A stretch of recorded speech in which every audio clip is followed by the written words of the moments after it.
आज हम लोग माननीय जिलाधिकारी के माध्यम से महामहिम राष्ट्रपति जी को ज्ञापन देने आए हैं।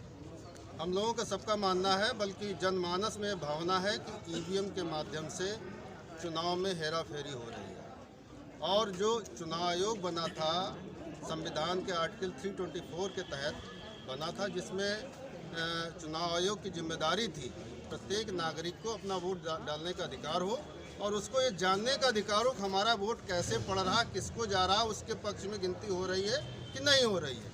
आज ईवीएम इन सब बातों पे खरी नहीं उतर रही है। हम ईवीएम में वोट डालते हैं, केवल एक लाल बत्ती जलती है, इसके अलावा मुझे नहीं पता चलता कि हमारा वोट कहाँ जा रहा है, किसके पक्ष में गया।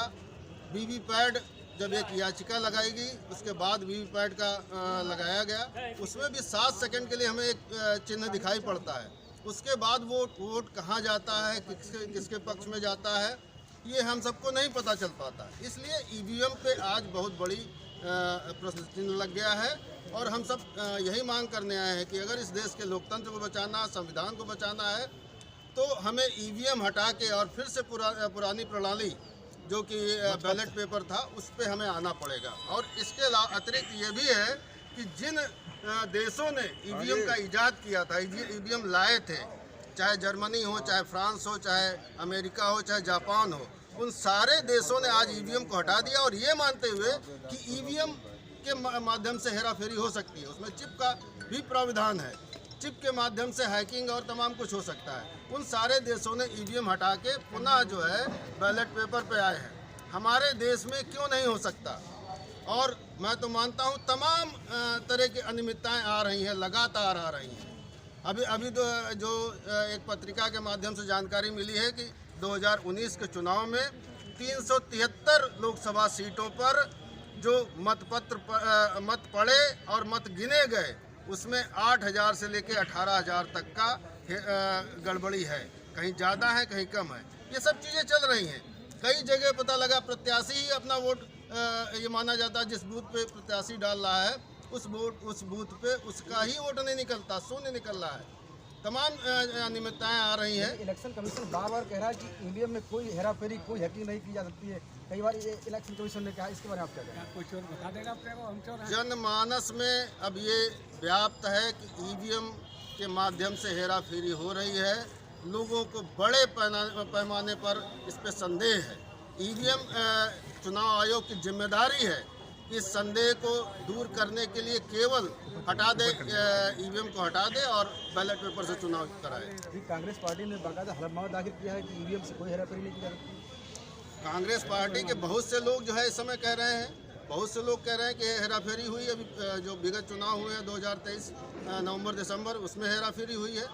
मैं ये सब नहीं कहता। मैं कहता हूँ कि इस देश के जनमानस को अगर संदेह है, किसी प्रक्रिया पे संदेह है, तो क्यों चुनाव आयोग और सरकार इस पे अडिग है? क्यों नहीं उनके संदेह को दूर करने के लिए बैलेट पेपर से चुनाव करा रही है? क्या उसमें दिक्कत है? जो बड़े बड़े देश जिन्होंने इस ईवीएम को बनाया था, वो देश जो पुनः उस पर बैलेट पेपर पे आ गए हैं, तो हमारा देश क्यों नहीं आ सकता?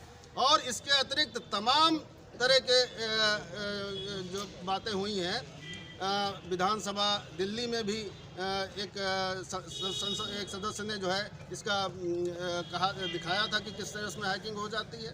अभी जो है दिल्ली में जो हमारे तमाम अधिवक्ता साथी जो है प्रदर्शन कर रहे हैं, उन्होंने कहा है कि 50 ईवीएम हमें दे दीजिए, मैं बगैर छुए उसमें हैकिंग करा दूंगा। अगर हैकिंग हो जाती है तो आप मान लीजिएगा, लेकिन चुनाव आयोग उनको 50 ईवीएम देने को तैयार नहीं है। लेकिन आपको ईवीएम के विरोध में संदेह है कि पुख्ता प्रमाण है कि ईवीएम हैकिंग की जा सकती है? ऐसा है, बहुत सारी वीडियो क्लिप्स हैं। ईवीएम हैकिंग करके बहुत लोगों ने दिखाया है और गांव का हर व्यक्ति मानता है। आप कहीं भी चले जाइए, 80% 90% लोग मानते हैं कि हम वोट किसी को डालते हैं, वोट कहीं जाता है और जीतता कोई है। तो ये बहुत बड़ी संदेह है और लोकतंत्र संदेह पर नहीं चलता है। लोकतंत्र में जनता से सरकार बनती है, तो जनता को अधिकार है कि उसको पता चले कि उसका वोट प्रॉपर गया कि नहीं गया। अगर संदेह है तो उसको दूर करने में क्या परेशानी है? मैं ये सवाल करता हूँ चुनाव आयोग से भी और सरकार से भी। भारत के कितने % लोग ईवीएम को लोकतंत्र में खतरा मान रहे हैं? मुझे लग रहा आज 80% से ज़्यादा लोग मान रहे हैं कि ईवीएम के माध्यम से वोट की चोरी हो रही है। हम वोट किसी को देते हैं, वोट किसी और को जाता है, जीतता कोई और है। लेकिन इस समस्या का समाधान कैसे? तमाम पार्टियां अगर ईवीएम का इतना ही विरोध कर रही हैं तो उनको सामूहिक रूप से इलेक्शन का बहिष्कार कर देना चाहिए। क्यों नहीं कर रही हैं? देखिए, पार्टियां क्या कर रही क्या नहीं कर रही, तमाम विपक्षी नेताओं के बयान आए हैं, लगातार आए हैं, लेकिन जो सामाजिक संगठन है उनकी जिम्मेदारी जाता है। जनता इस बात को मानने पे बिल्कुल तैयार है कि ईवीएम से हैकिंग हो रही है, ईवीएम से चोरी हो रही है।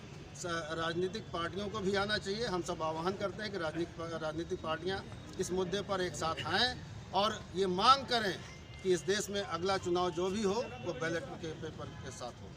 तो आज का जो ज्ञापन आप देने आए हैं वो किसको संबोधित करेंगे?